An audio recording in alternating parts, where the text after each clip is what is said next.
For the first time in American history, an avowed, openly proclaimed socialist has been elected as the mayor of America's largest city. It's an absolute travesty. And we're going to learn the hard way in New York City what socialism is. I have friends of mine in New York. My phone is blowing up. They are officially depressed and scared. I woke up feeling so sad today, but also just praying a lot, knowing that God is in control. The Socialist Party is taking over the Democrat Party. I think that the million people who voted for him were because he was viral. Clearly, all of them are sedated, and they are seduced by the clickbait that he is. This is a lesson for the Democrat Party. They should have fought for their party. They never fought for their party. They catered to the radical left. This is a terrible night for national Democratic image. Even I can see what this is about, and of course, I wanted my brother to win. I believe in my brother. I think he's a tremendous operator within government, but he's not what Democrats want right now in their party. I consider him an absolute joke, and I look forward to him totally failing, but I am horrified at the prospect of his policies and his communism and his anti-Semitism. But a lot of Jews voted for him. 33%. And a lot of Jews voted for him. And that breaks my heart. This is going to be a crisis in the city of New York. And you motherfuckers voted for him. What is wrong with you?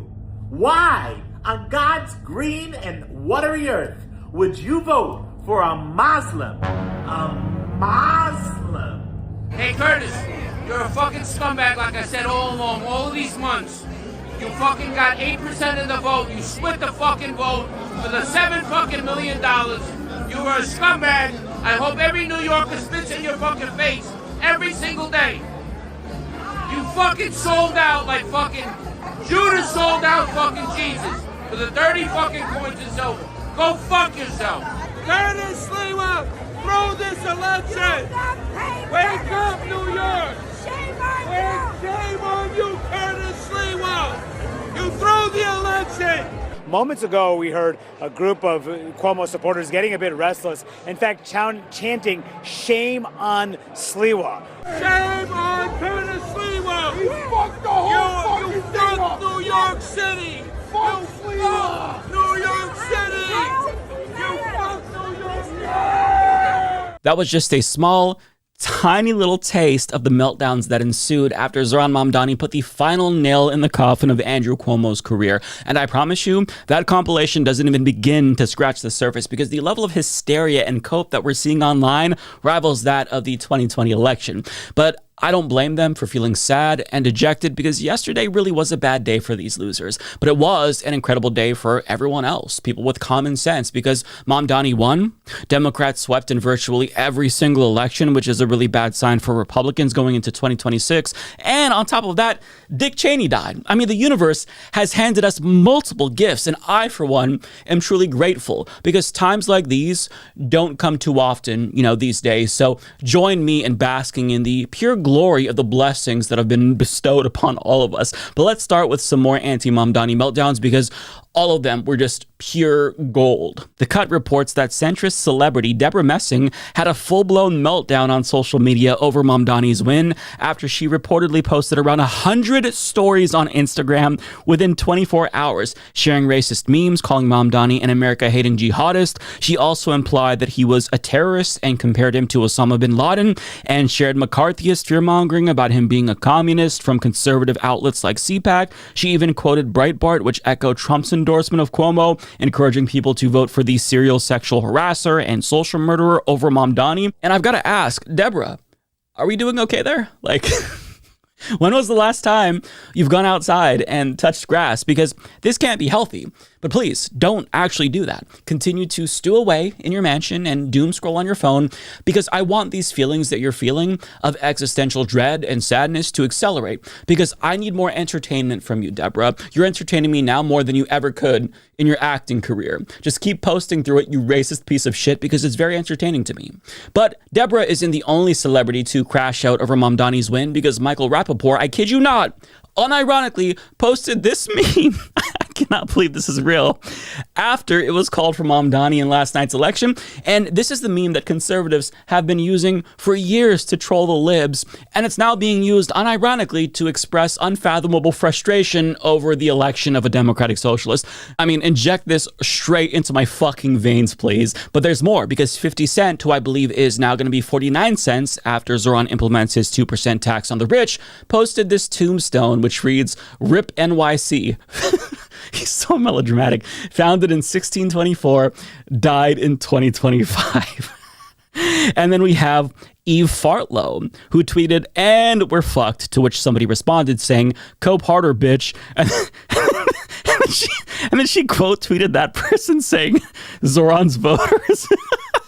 And then Temu Charlie Kirk, Brylan Hollyhan says, "Never forget, tonight New York forgot." And then closeted homosexual podcaster Jenny Bonson shared a picture of 9/11 saying basically the same thing. They forgot. Jack Unheard and a bunch of other dickheads shared the same Islamophobic bullshit. Tiffany Fong writes, "When I was little, I dreamed of living in NYC. Now I don't even want to visit. Oh no, whatever will they do without Tiffany Fong's presence?"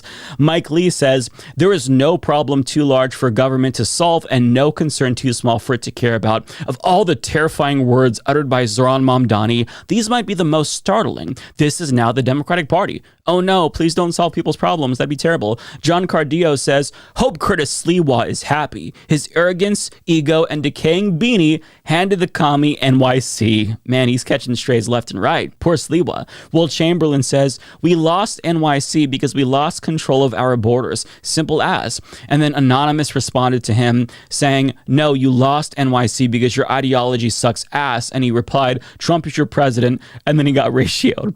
Johnny Maga says, "Never want to hear from Curtis Sliwa again." Pardon criminal George Santos, aka Katara, says, "Fuck you, Curtis Sliwa. I hate you, your dumb wife, that stupid beret of yours, and all your fucking cats." Failed actor Michael Knowles, who filmed a gay sex scene, says, "The saddest part is he'd never have won were New York full of New Yorkers." Oh, okay. But I've got to say, out of all the reactions, every one of us was waiting to see what billionaire Bill Ackman had to say. The dickhead who spent more than $1 million to stop Mamdani. He also whined endlessly. And everybody knew that he was having a pretty bad night. So the question was, how would he respond to this? Would he opt for the expected pants-shitting response on Twitter? Or would he try to play it cool and put on a brave face even though he's dying on the inside? And he surprisingly opted for the latter approach, writing on Twitter, "Zoran Mamdani, congrats on the win. Now you have a big responsibility. If I can help NYC, just let me know what I can do." So it appears as if he is officially bending the knee. And to that I say, good. But what I love most about this billionaire piece of shit acquiescing is the way that it enraged fascists. For example, look at how Steve Bannon reacted to Ackman's capitulation. These are the kind of gutless cowards that turned New York City over to a Marxist jihadist. Okay, a Marxist jihadist. You know what they're going to do right now? They're going to bend the knee to it. They're going to grovel in front of this instead of standing in front. Can you read what Bill Ackman, the big hedge fund guy, just tweeted out to Mamdani? Publicly, again, folks, he at Zoran K. Mamdani. Congrats on the win. Now you have a big responsibility. If I can help NYC, just let me know what I can do. You believe this? I mean, of course you do, because you know. But I hope voters now see the scam. The rest of the, the holdouts, maybe, what are you, 20% that aren't MAGA, see the scam. There it is. Oh, delicious. I love it so much. Yummy in my tummy. And he read that tweet, by the way, so much better than I did. And to know that billionaires are sweating right now and them cowering in fear to a socialist enrages fascists, like that feeling that I'm feeling in response to this is going to fuel me until at least the weekend, possibly next month. We'll see. But the most passive-aggressive response came from genocide supporter Van Jones, who tone policed Mamdani in his victory speech after he won. I think he missed an opportunity. I think the Mamdani that we saw on the campaign trail, who was a lot more calm, who was a lot warmer, who was a lot more embracing, was not present in that speech. And I think that Mamdani is the one you need to hear from tonight. There are a lot of people trying to figure out, can I get on this train with him or not? Is he going to include me? Is he going to be more of a class warrior even in office? I think he missed a chance tonight to open up and bring more people into the tent. I think his tone was sharp. I think he was using the microphone in a way that he was almost yelling. And that's not the Mamdani that we've seen on TikTok and the great interviews and stuff like that. So I felt like there's a little bit of a character switch here where the warm, open, embracing guy that's close to working people was not on stage tonight. And there was some other voice on stage. Hey, Van Jones, do us all a favor and shut the fuck up. You were just joking about dead babies in Gaza on Bill Maher's show. You don't get to tone police others for not being welcoming enough. Eat a dick, shithead. But even though what he said there pissed me off, it is glorious to see him struggle to contain his rage because he was very clearly seething as he was saying that. So I love to see that. Stay mad, Van Jones, you piece of shit. But the saltiest bitch in the entire country was, of course, Andrew Cuomo, who reportedly did not call Mamdani to congratulate him last night, as is customary. And this is according to Politico's Jeff Colton. And we could do this all day, but I have to force myself to move on because there's a lot of other non-Mamdani related election cope that I do want to get to, and I don't want this video to be as long as a feature-length film. So without further ado, here's a small sample of the screeching from the right about other elections and just in general how poorly Republicans performed. And we got smoked. Republicans did not have a good day. So anyone who says, well, not really that, but no, it was bad. Shut down, shut down, shut down. That had a big effect on this election. Glenn Youngkin, bro, what are you spending time in Iowa? You just ended your political career last night. As a native Virginian, you destroyed the Republican Party for a generation. There are seats in the House of Delegates that are unfathomable that could have been that were lost last night. More. I want more. I want more. It's so good. It's so good. But the best part is knowing that so many right-wingers see the writing on the wall for 2026. Jack Posobiec tweeted, 2026 will be worse if we don't course correct. Cernabitch writes, Ted Cruz and Mark Levin are walking Trump into impeachments and then prison. 2026 will be a bloodbath. So I guess that he's blaming them for trying to remove the Nazis from their party. Okay. And President Neck Pussy himself chimed in to attribute his party's losses to him not being on the ballot. And he also blames the shutdown, which is a tacit admission that he knows that the shutdown is hurting Republicans more than it is Democrats. And he explicitly confirmed this, according to Andrew Desidario of Punchbowl News, who writes, inside the room, per multiple GOP senators, after reporters were kicked out, Trump said the election results showed that the shutdown has been worse for us than for them, and that Republicans are getting killed. Trump said the GOP will become a dead party if they don't nuke the filibuster. Trump got into it with Lindsey Graham after Graham tried to make the point that they can still use reconciliation to pass legislation with a simple majority. Trump snapped at Graham, saying, Lindsey, you and I both know that there's so much you can't do with reconciliation. Whoa there, Donald Trump. Don't be too mean to Lindsey Graham because we all know that he's a really sensitive boy. On second thought, go ahead, be mean to him, make him cry. But it's really nice to know that the worst people in the world are having a bad day. But I want to spotlight some commentary from Vivec Ramaswami, a GOP culture warrior who's offering some advice to his party after last night's losses. We got our asses handed to us in New Jersey, Virginia, and New York City. Democrats swept all three. There's two key lessons for Republicans. Listen carefully. Number one, our side needs to focus on affordability.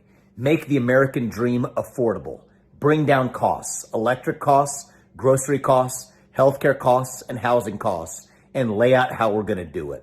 And number two, cut out the identity politics. It doesn't suit Republicans. It's not for us. That's the woke left's game, not ours. We don't care about the color of your skin or your religion. We care about the content of your character. That's who we are. Vivek, Republicans can't focus on affordability because they don't serve working Americans. They serve the wealthy, which is why they do fixate on so-called culture war issues, because it sows division within the working class, which is good for oligarchs, and it distracts from their evil economic agenda. But I do find it interesting that he wants to stop focusing on identity politics all of a sudden now that the GOP's base is turning their attention towards him. See, it was all fun and games when trans people were the punching bag. But now that Indian Americans are increasingly targeted by right-wing fascists, Vivek wants to focus on economic issues and avoid identity politics. Interesting, isn't it? It's almost like issues he dismiss as culture war issues have a real-world impact on people's lives, materially as well. And it took him being targeted himself to find this out. It sounds like he's mad that leopards ate his face after he voted for the Leopards Eating People's Faces party. But speaking of leopards, Fox News is sounding the alarm over gerrymandering now that their effort to rig the 2026 midterms is starting to officially backfire. Explain for our viewers why this matters so much and how the 40% of registered Republicans in California will have a voice if those seats are drawn to the Democrats' advantage. Well, they'll certainly have a lot less of a voice if things go as Newsom plans. You know, he has explicitly stated that the whole point of this is to, quote, make California a whole lot bluer and to pick up 5 seats. So if that actually is how it played out, then we would have 4 out of 52 seats. That's about 7%. We get 40% of the vote in statewide elections. And they called this, Princeton University, the researchers at Princeton called this one of the 2 worst gerrymanders of the last 50 years. They gave it an F for fairness. Well, ain't that a bitch? Maybe your party should have never initiated this race to the bottom in the first place. Because you see, they never expected Democrats to fight fire with fire, and I don't blame them, I didn't either, but they are. And guess what? That's your fucking fault, Republicans. When Democrats had power, they introduced federal legislation that would have ended partisan gerrymandering by requiring district lines to be redrawn by independent commissions in all 50 states. But guess what? Republicans did not support that. Moreover, Chief Justice John Roberts recently said that partisan gerrymandering is A-OK. So guess what? You are now having to lie in the beds that you made for all of us. And it's fucking you over too. Who would have thought?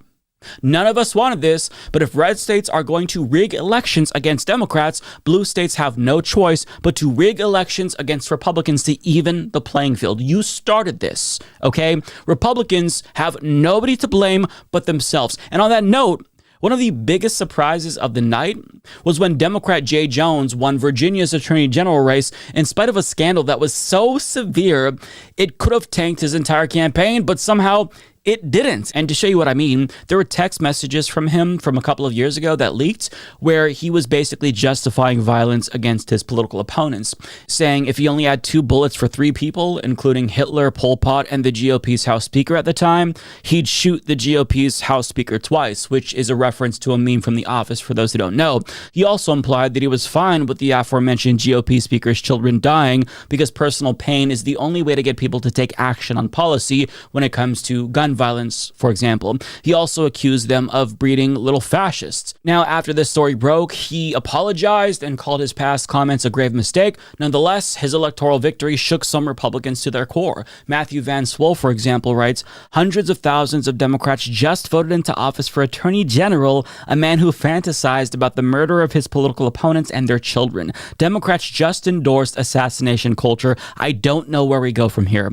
Molly Hemingway echoed that same sentiment, writing on Twitter, as bad as Jay Jones is, knowing that my neighbors genuinely support him as AG while wishing death on Republicans and their children is far worse. Nate Fisher says they hate you and want you dead. Tim Pool adds, the election of Jay Jones is a direct threat to every right-leaning person in the state and surrounding areas. And let me just say for the record, I actually do understand where Republicans are coming from, because if I saw a Republican get elected as Attorney General after he talked about killing Democrats, I would be equally dismayed, admittedly. And to be clear, I don't stand by what he says. I unequivocally condemn those text messages from Jay Jones because I think that political violence isn't going to further the left's goals. If anything, it's going to be used as a justification for even harsher authoritarian crackdowns. With that being said, Republicans, again, have nobody to blame for this but themselves, because they are the ones who lowered our collective standards so that way no scandal is too scandalous for public office these days. They elected a corrupt criminal rapist after he incited an insurrection to overthrow the U.S. government. Nothing matters anymore because of Republicans. So if you're willing to overlook all of the flaws of your preferred candidate, then you shouldn't be surprised that Democrats are now doing the same, given the threat that Republicans pose. Like, do you think that Jay Jones would have been electorally viable in 2008 or 2014? Of course not. He would have resigned in disgrace. But you've created a political environment where voters reward politicians for being the biggest pieces of shit imaginable. So this is your doing, MAGA. You have nobody to blame but yourselves for these types of politicians getting elected. And on top of that, it is wild to see these rich, privileged pricks pretend as if they have to fear for their lives because extremist Democrats are going to hunt them down and kill them. Shut the fuck up. Okay, despite what Jay Jones said in that text message, we don't want you dead. We might not respect you, but we don't want you dead. We want to give your dumbasses healthcare and a habitable planet and clean drinking water and education and education and education and more education. And did I mention education? We want to give you the things that you need that will better your lives. You are the ones who want everyone else worse off. And it's ironic for them to cry about how, oh, they want us dead, when this is the exact sentiment expressed by you towards us. You don't give a fuck if women bleed out because they can't get abortions in red states. You literally use genocidal rhetoric that's comparable to the way that the Nazis talked about Jews during the Holocaust when you're referencing trans people. You justify mass killings against queer people because they're groomers. We remember what you said after the Club Q shooting, Tim Pool. You thought we forgot? You also blame everything but guns in the aftermath of mass shootings, to the point where kids now have to do routine mass shooter drills like we're at war or some shit. You also routinely call for violence. Just go look at Matt Walsh's Twitter feed. You post cry-laughing emojis under videos of immigrants getting violently ripped from their fucking homes. You are celebrating people losing food stamps right now. Like, your party is getting overrun by Holocaust-denying, Hitler-loving Nazis as we speak, but yet you think that we're the ones that want you dead after all of the shit that you've said and done towards us? From our perspective, it seems like you're the ones who want us dead. At best, you want us to live miserable lives where we're impoverished and perpetually oppressed, and gay and trans people are forced to go back into the closet, and black people have to accept their status as second-class citizens forever. And at worst, you just want us dead. Like, the radicalization of the Democratic Party's base is a direct result of the threat that you fascists pose to the rest of society. Our extremism is a response to your extremism. But every accusation is a confession, after all. So when they say that Democrats want them dead, we should take that as an implicit admission that they want us dead. Because they do. Let's be real. They're the ones who want us dead. But I'm going to try to not let their disingenuity piss me off too much because, again, this is a good day. It's a bad day for fascists, so that means it's a good day for everybody else. It's also a bad day for dumbass centrists like Deborah Messing as well, although I don't know if she's a centrist any longer. So cry more Republicans and centrists, because yesterday's blowout is a testament to how badly you've all fucked up the country. Both fascists and neoliberals have fucked up the country, and now the chickens have come home to roost. Cope and seethe, motherfuckers. 偷偷告诉大家，我最近发现了新法宝 Royal Face 逆时奇迹系列，它有活肤露、全效精华，还有精华霜。尤其我皮肤比较偏干，所以我非常的注重保湿。保湿做得好，肌肤自然烹饪。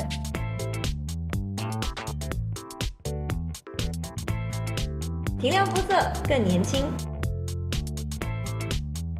抚平皱纹超有感，而且气色变好。 用心保养，每天都更美一点。